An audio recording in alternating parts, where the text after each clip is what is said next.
So welcome to Tech Tuesday. We've got a lot of technology available on campus, and I know some of it's newer and some of it has not been used as much as we would like to use it. So I just wanted to demonstrate some of it and to give you a chance to see some of this stuff that we've got available. This first item, which I think is one of the cooler items that we've got, is the document camera. That's this thing right here. And what you can do, well, let's go here.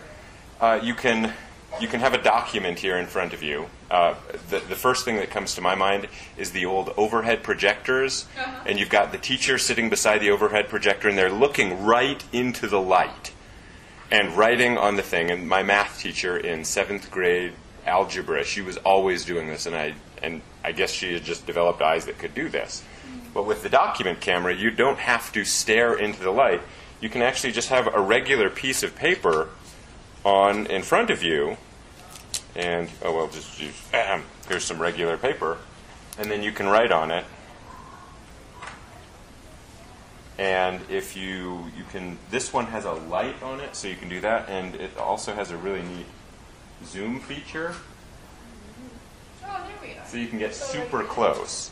And you can also change the brightness. I'll just decrease the brightness here, so it's hopefully easier to read when I zoom out. Oh, okay. Yeah, there you go. Oh, wow. So you could decrease that zoom a little bit more. Yeah, that's the zoom, and there's the brightness. And they use these in the classrooms? I have never met anyone who has used one in the classroom yet. I have one professor who still uses transparency. So with this, he wouldn't need a transparency. He could just use his regular. He could just use a regular piece of notebook paper. And so this is great for things like, I was at a conference this summer actually it was October. It was the beginning of October. And the person who was presenting has been doing 3D printing for a couple of years now. And so they had lots of models. And they said, this is the first year I'm actually working with a professor to do 3D printing. I'm really excited. And so the presenter would show the models here under the document camera in front of this audience that fit like 200 people. And people were able to see the detail very close. And it's so much better than just a static picture.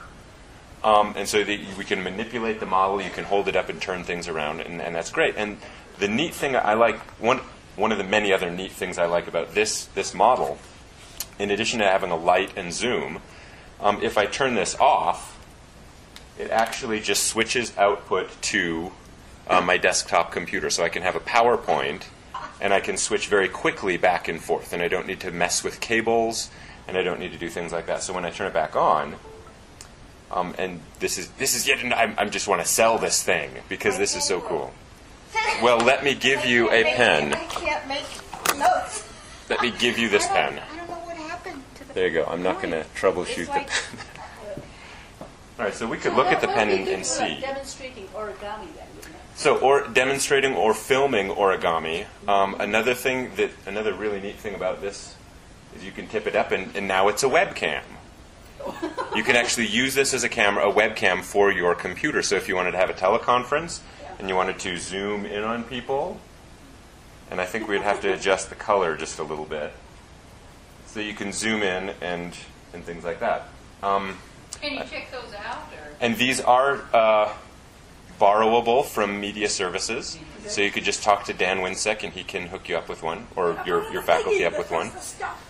The thing I always picture this for is the teachers who want to annotate documents in class in front of the students. So you want to share papers that the students have written. You don't want to deal with emailing files back and forth. You can actually have the piece of paper sitting right here and highlight and cross out and everything like that. So really cool use for this. Another neat thing about this model, not all document cameras are created equal, but you can actually change the input. So there's an SD card in this, and I've taken some pictures of this ahead of time, and so you can actually use it instead of a computer. So these are pictures that are just on this little SD card that's here that I've put inside the document camera. How did you save them? Well, these pictures and these videos are actually straight from this camera. So if I wanted to, I could be manipulating a model. And so so I could be manipulating a model and let me change the mode. Movies on that? It just said Yeah. So I have this card here, and let's say I want to give a quiz on the information that's on the card. I can just. It doesn't want to auto zoom for me or auto adjust. So you can do this, and then I can actually take a picture, Then it saves it in. and it saves it into the memory. And I can also take video, and there is a little tiny little microphone inside of here, so I can take the video and show this wonderful Ungerbach card and stop. All right, so it's post-recording, and then we can switch back, and then I can play that video. Yep, and you can't hear it because the speaker cable doesn't quite reach all the way from here all the way to there. Oh, okay. So it does a speaker. So it does, yeah, there is a little speaker. All right, so document camera, really neat piece of tech. Another really neat piece that I think is really cool. I'm going to turn this off right now. The Frontline Services website has this list of equipment that they allow for checkout, that they have for checkout. And some of this stuff is great, and staff and faculty can actually check some of this out to use off campus as well. So digital still cameras, and let's see, let's just zoom in on this. There we go. Is that a little better? All right, so here we have the document cameras. So video, computer projectors, OHPs, overhead projectors, but the document projectors are really awesome, I think. Laser pointers and the little clicker, so you can be standing at the PowerPoint but not standing in front of your computer and working with stuff. Digital audio recorders. These are great devices for just grabbing notes, and obviously I'm using one right now to record this presentation. Webcams, USB headsets,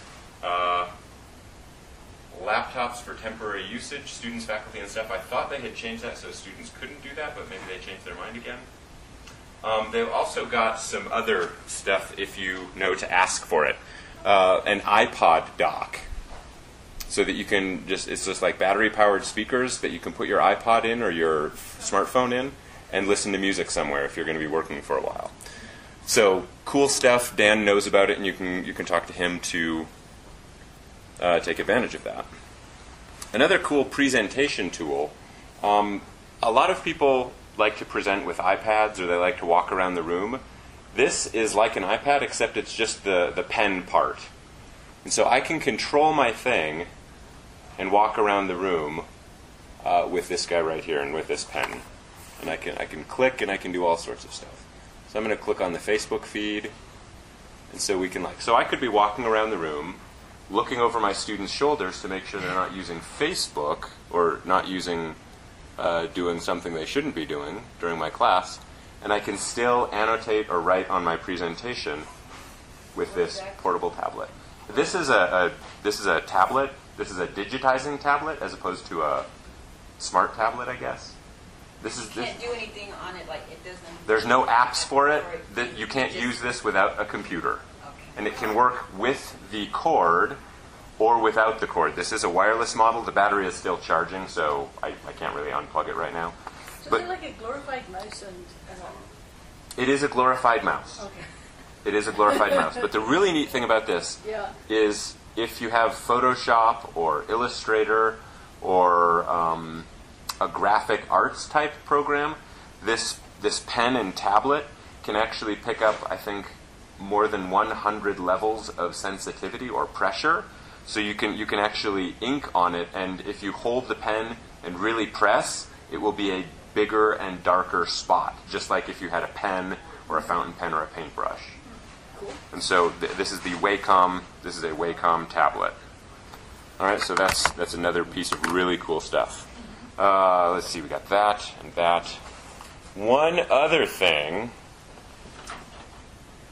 that I like is this cart that I'm using. The mystery card The mystery cart, the cart of magic.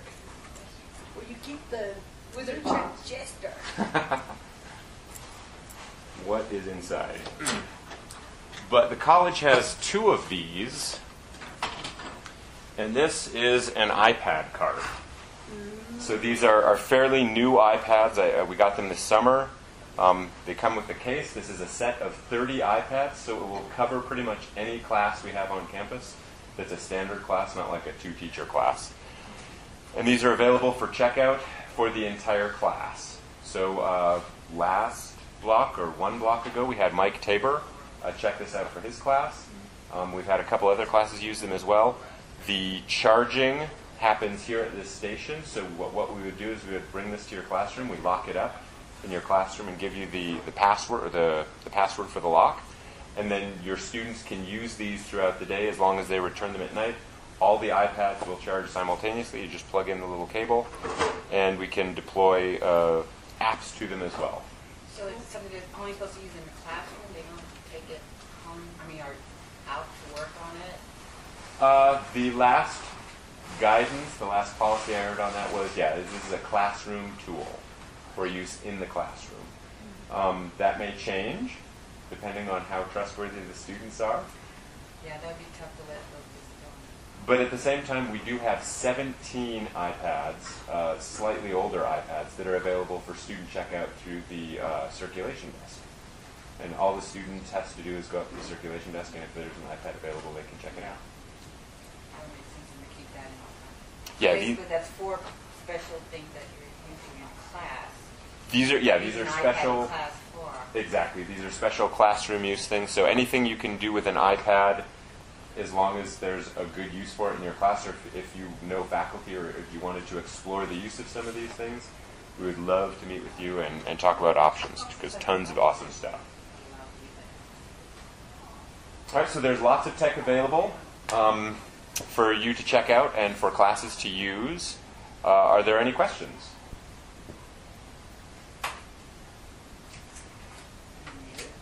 All right, if you're interested in audio editing, next week Nicole will be presenting on editing audio with Audacity, which is awesome because that's available for Mac and for PC.